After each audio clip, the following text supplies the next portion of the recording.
나는 대한민국의 20대. 어릴 적부터 내게 세상은 너무나도 이상한 곳이었다. 우리는 무엇을 좋아하는지, 어떤 사람이 되고 싶은지 생각해볼 기회도 없이 학교로, 학원으로 내몰렸다. 어른들은 말했다. 우선 대학에 가야만 한다고. 다른 것들은 그 이후에 생각하면 된다고. 그래서 나는 매일같이 책상에 앉아 하루 10시간 이상 목적을 알 수 없는 문제들과 씨름했고, 왜 이겨야만 하는지 이유도 알지 못한 채 경쟁 속에서 살아남으려 발버둥쳤다.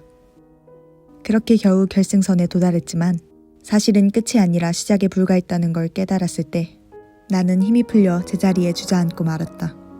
이제 어디로 가야 할까? 어떤 길을 걷고 싶은가? 나는 여전히 아무것도 알지 못했다. 뭐가 문제일까? 모든 것은 왜 내게 이렇게 버거울까? 애초에 삶에 도대체 어떤 의미가 있는 걸까? 나는 그렇게 서서히 절망과 우울 속으로 빠져들기 시작했다.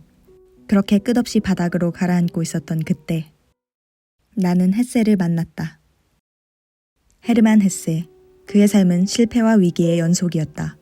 1877년 독일의 작은 도시 칼프에서 태어난 그는 성장 후 신학교에 진학했지만 7개월 만에 그곳에서 도망쳤고 자살을 기도하기도 정신치료를 받기도 했다. 겨우 김나지움에 입학했지만 다시 자퇴를 한 헤세는 이후 서점 직원으로 일하며 글쓰기에 전념하기 시작한다. 그는 1906년 자신의 유년 시절의 이야기를 담은 수레바퀴 아래서를 발표한다. 그것은 내가 읽은 최초의 헤세의 책이기도 했다. 책을 읽으며 나는 눈물을 흘렸다. 그의 이야기가 꼭 나의 이야기와 같았기 때문이다. 이후 나는 헤세의 책들을 본격적으로 읽기 시작했다. 데미안, 시타르타, 나르치스와 골드문트. 그는 항상 방황하는 청춘의 모습들을 그리고 있었다. 이들의 공통점은 바로 모두 방황 끝에 참된 자아를 찾게 된다는 것이었다. 또한 그토록 고뇌와 고통으로 가득 찼음에도 그들의 청춘은 항상 아름답게 묘사되어 있었다. 그래, 헤세는 비록 불안정하고 길을 잃고 헤맬지라도 그럼에도 불구하고 청춘은 아름다워 라고 말하고 있는 것이다. 1916년 발표된 단편 청춘은 아름다워는 오랜 방황 끝에 고향에 돌아간 헤세의 자전적 이야기를 담고 있다. 책은 그의 방황을 중심적으로 다루기보다는 그것이 다 지난 후에 청춘의 끝 무렵에 있는 주인공의 이야기를 잔잔하게 그려낸다. 그는 말한다. 우리들의 마음속에는 감사함과 뿌듯함이 가득했다. 우리에게는 멋진 청춘의 날들이 고향에서 보낸 멋진 날들이 있었으므로. 이처럼 헤세는 힘들었던 날들과 함께 아름다운 날들 또한 있었음을 기억하며 아픔이 있었지만 그것을 딛고 성장할 수 있었기에 아름다웠던 청춘을 돌아보며 그것을 자신의 글에 담아내었다. 그렇지만 헤세는 결코 고뇌와 방황의 시간 자체를 청춘이라면 당연히 겪는 것이라며 당연시하거나 미화하지는 않는다. 그것이 고되고 어려운 과정임을 인정하되 다만 성장을 위한 발걸음이 될 수 있음을 말하고 있는 것이다. 그렇게 헤세는 나에게 희망을 주었다. 지금의 시련은 무의미한 것이 아니며 모든 게 결국에는 나 자신을 찾는 여정인 것이라고. 언젠가는 나의 참된 자아를 찾을 수 있을 것이라고.